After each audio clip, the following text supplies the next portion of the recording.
सभी दिल्ली वासियों को मेरा नमस्कार। पिछले एक साल से जब से कोरोना शुरू हुआ है, मैं समय समय पे आपके बीच में आके सभी तथ्यों को, परिस्थितियों को ईमानदारी के साथ आपके सामने रखता रहा हूँ, आपसे चर्चा करता रहा हूँ।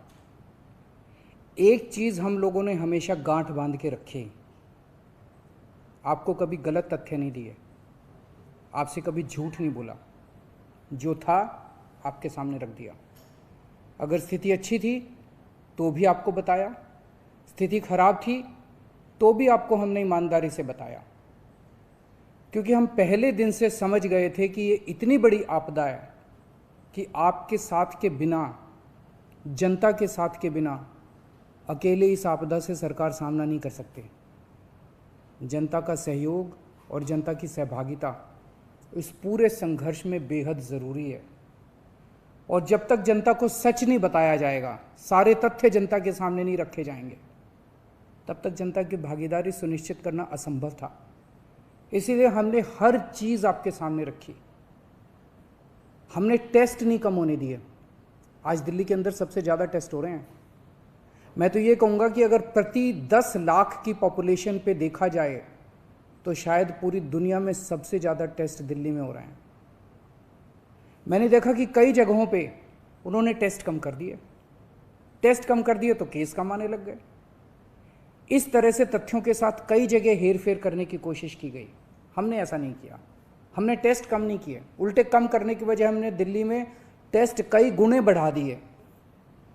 आज लगभग 1 लाख टेस्ट दिल्ली में डेली हो रहे हैं।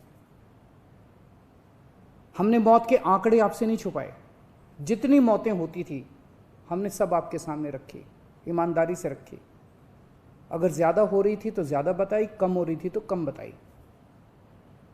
कितने बेड्स हैं, कितने आईसीयू बेड्स हैं, क्या परिस्थितियां हैं, हर चीज़ आपके सामने ईमानदारी के साथ रखी। और इसी वजह से जब भी हमने कड़े निर्णय लिए, हमें आपका पूरा सहयोग मिला, दिल्ली की जनता का पूरा सहयोग मिला। मैं हमेशा कहता हूं कि हमारी दिल्ली एक परिवार है। दिल्ली के 2 करोड़ लोग एक परिवार हैं।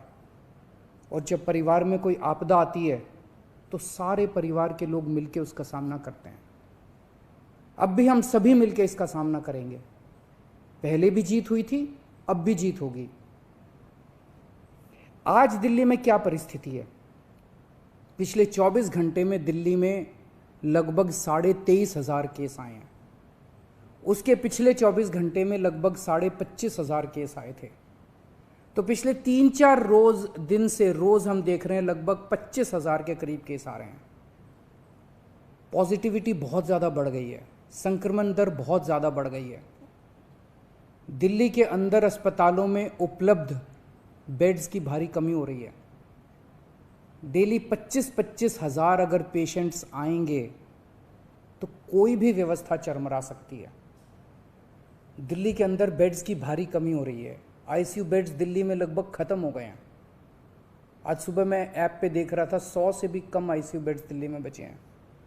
ऑक्सीजन की भारी कमी हो रही है। कल हमने सेंट्रल गवर्नमेंट को भी लिखा है, उनसे बातचीत चल रही है। परसों रात को एक हादसा होते होते बचा। एक प्राइवेट हॉस्पिटल ने हमें बताया कि परसों रात को 3 बजे के करीब उनके अस्पताल की ऑक्सीजन लगभग ख़त्म हो गई। वो बोले जी हम तो बहुत बुरी तरह से डर गए, बहुत बड़ा हादसा हो सकता था। इधर उधर हाथ पैर मार के किसी तरह से उन्होंने कहीं से ऑक्सीजन का इंतजाम किया। दवाइयों की कमी हो रही है, रेमडेसिविर दवाई की खासकर काफ़ी कमी हो रही है। ये सारे तथ्य मैंने आपको डराने के लिए नहीं बताए। ये सारी परिस्थिति है और इन परिस्थितियों में हमें अब अगला कदम क्या उठाना है, इस पे चर्चा करने के लिए मैंने आपको ये परिस्थिति बताई है। तो दिल्ली के अंदर कोरोना की परिस्थिति काफ़ी गंभीर है। अभी तक हमने दिल्ली के अंदर हेल्थ सिस्टम को बड़े अच्छे तरीके से मैनेज किया। दिल्ली में 4थी वेव आई है। पहली वेव पिछले साल जून में आई थी जिसमें 4,500 के करीब केस आए थे। दूसरी वेव आई फिर सितंबर में, फिर तीसरी वेव आई जिसमें 8,500 के करीब केस आए थे। दुनिया के कई शहर ऐसे हैं, बड़े बड़े देशों के, विकसित देशों के शहर, जहाँ 6,000 केस आए तो उनका पूरा हेल्थ सिस्टम चरमरा गया, कोलैप्स कर गया। दिल्ली में 8,500 केस आए पिछली बार तीसरी वेव में, तब भी हमारा सिस्टम कोलैप्स नहीं किया, उल्टे हमने और ज़्यादा अपनी तैयारियां शुरू कर दी। आज 25,000 केस आए हैं। अब दिल्ली का हेल्थ सिस्टम अपनी सीमा तक पहुंच गया है। हमारा हेल्थ सिस्टम अब बहुत ज़्यादा तनाव में है। मैं ये नहीं कहूँगा कि हमारा हेल्थ सिस्टम अभी कोलैप्स किया है, लेकिन आज हमारा हेल्थ सिस्टम बहुत ज़्यादा तनाव में है। किसी भी हेल्थ सिस्टम की अपनी सीमाएं होती हैं। अनगिनत पेशेंट्स तो कोई भी सिस्टम नहीं ले सकता ना। किसी भी सिस्टम की अपनी सीमाएं हैं। पिछले 5 साल में आपकी सरकार ने दिल्ली में बहुत बड़े स्तर पे स्वास्थ्य के क्षेत्र में काम किया है। खूब नए हॉस्पिटल खोले हैं, मोहल्ला क्लिनिक, पॉली क्लिनिक बनाए हैं। बहुत बड़े स्तर के ऊपर स्वास्थ्य के क्षेत्र में काम हुआ है। यही कारण है कि आज 25,000 केस के ऊपर भी दिल्ली का सिस्टम चल रहा है। लेकिन अब इसके बाद अगर तुरंत कुछ कठोर कदम नहीं उठाए गए तो ये सिस्टम कोलैप्स कर सकता है। और अगर हेल्थ सिस्टम कोलैप्स कर गया तो मुझे डर है कहीं बहुत बड़ी त्रासदी ना हो जाए। जैसे मैंने बताया कि कल एक अस्पताल में ऑक्सीजन बिल्कुल ख़त्म हो गई थी और बहुत बड़ी त्रासदी होते होते बची। मैंने वीडियोस देखे हैं, तस्वीरें देखी हैं, आपने भी देखी होंगी सोशल मीडिया पे। दुनिया के कई शहर ऐसे हैं जहां कॉरिडोर में पेशेंट्स पड़े हुए हैं, सड़कों के ऊपर लोग दम तोड़ रहे हैं। अभी तक हमने दिल्ली को उस किस्म की त्रासदी से बचाया है, वैसा नहीं होने दिया। आज सुबह 11 बजे मेरी और एलजी साहब की मीटिंग हुई और इन सारे पहलुओं के ऊपर, सारी परिस्थिति के ऊपर काफ़ी विस्तार से बातचीत हुई। और उस बातचीत के बाद हमें ये लगा कि दिल्ली का हेल्थ सिस्टम बड़ी मात्रा में और अधिक पेशेंट्स अब लेने में असमर्थ है। अगर हमने अभी लॉकडाउन नहीं लगाया तो कहीं ऐसा ना हो कि बड़ी त्रासदी हो जाए। हम किसी भी हालत में दिल्ली को उस परिस्थिति में नहीं ले जाना चाहते जहां कॉरिडोर के अंदर पेशेंट्स पड़े हैं, सड़कों पे लोग दम तोड़ रहे हैं। आज सभी परिस्थितियों का जायजा लेने के बाद आपकी सरकार को ये लगता है कि दिल्ली में कुछ दिन के लिए लॉकडाउन लगाना ज़रूरी है, तो आज रात को 10 बजे से अगले सोमवार को सुबह 5 बजे तक 6 दिन के लिए दिल्ली में लॉकडाउन लगाया जा रहा है। इस दौरान जाहिर है कि जो एसेंशियल सर्विसेज हैं वो जारी रहेंगी, खाने पीने की, मेडिकल व्यवस्थाओं की वो जारी रहेंगी। ये शादियों का सीज़न है, लोगों के बड़े मुश्किल से रिश्ते बनते हैं, हम उनके रिश्ते तोड़ना नहीं चाहते, तो लोगों की शादियां संपन्न हों, लेकिन केवल 50 लोगों के गैदरिंग के साथ संपन्न हो। उसके लिए अलग से पास दिए जाएंगे। इसके बारे में अभी थोड़ी देर में डिटेल्ड ऑर्डर जारी हो जाएगा कि कौन कौन सी चीज़ें जारी रहेंगी और कौन सी चीज़ों पर पाबंदी रहेगी। मैंने और एलजी साहब के हम दोनों ने निर्णय तब लिया है जब हमारे पास कोई उपाय नहीं बचा था। हमारे लिए निर्णय लेना आसान नहीं था, क्योंकि मैं समझ सकता हूं कि लॉकडाउन के दौरान किस तरह से लोगों के रोज़गार ख़त्म हो जाते हैं, लोगों की कमाई ख़त्म हो जाती है, और ख़ासकर सबसे गरीब तबके के लिए तो ये बेहद मुश्किल होता है।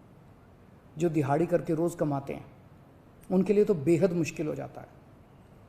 पिछली बार जब देश में लॉकडाउन लगा था, हमने देखा कि किस तरह बड़ी संख्या में प्रवासी मजदूर अपने गांव जाने लगे थे। उनसे मैं ख़ास तौर से हाथ जोड़ के अपील करना चाहता हूं, ये छोटा सा लॉकडाउन है, 6 दिन का, दिल्ली छोड़ के मत जाइएगा। आपके आने जाने में इतना समय खराब हो जाएगा, इतना पैसा खराब हो जाएगा, इतनी ऊर्जा खराब होती है। दिल्ली में रहिए। मुझे उम्मीद है कि ये छोटा लॉकडाउन है और छोटा ही रहेगा। मुझे पूरी उम्मीद है कि शायद बढ़ाने की ज़रूरत ना पड़े। आप दिल्ली में रहिए। यकीन मानिए, हम पूरी ईमानदारी के साथ सब मिल के लड़ेंगे तो जल्दी इस मुसीबत से छुटकारा पाएंगे। मैं आपको यकीन दिलाता हूँ, सरकार आपका पूरा ख्याल रखेगी। मैं हूँ ना, मुझ पे भरोसा रखिए। मेरी दिल्ली के सभी नागरिकों से अपील है कि ये निर्णय हमने बहुत मुश्किल से लिया है। आप सब लोग जानते हैं कि मैं लॉकडाउन के सख्त खिलाफ रहा हूँ। हमेशा से मैंने लॉकडाउन का विरोध किया है। मेरा ये मानना है कि लॉकडाउन से कोरोना ख़त्म नहीं होता, लॉकडाउन से कोरोना की स्पीड कम हो जाती है। मेरा हमेशा ये मानना है कि अगर किसी भी शहर या राज्य की स्वास्थ्य व्यवस्था अपनी सीमा तक पहुंच जाए तो लॉकडाउन लगाना ज़रूरी हो जाता है, ताकि पेशेंट्स का नंबर कम हो जाए, ताकि हेल्थ सिस्टम को और दुरुस्त किया जा सके। ये जो 6 दिन का लॉकडाउन हम लगा रहे हैं, ये जो 6 दिन हम ले रहे हैं आपसे, इन 6 दिनों के अंदर हम बहुत बड़े स्तर के ऊपर और दिल्ली में बेड्स की व्यवस्था करेंगे। केंद्र से हम मदद मांग रहे हैं, उनसे लगातार संपर्क में हैं। केंद्र सरकार हमारी मदद भी कर रही है, उसके लिए हम केंद्र सरकार के शुक्रगुजार हैं। उनसे ऑक्सीजन की व्यवस्था करेंगे, दवाइयों की व्यवस्था करेंगे। इस लॉकडाउन के समय को हम इन सब चीज़ों के लिए इस्तेमाल करेंगे। मेरी अब सब लोगों से गुजारिश है कि लॉकडाउन का पूरी तरह से पालन करें, घर से बाहर इस दौरान ना निकलें। पहले भी हमने कई कठिन निर्णय लिए और आपने मेरा पूरा साथ दिया। मुझे पूरी उम्मीद है आज भी आप मेरा साथ देंगे। हम मिलके इसका मुकाबला करेंगे और ज़रूर जीतेंगे। नमस्कार।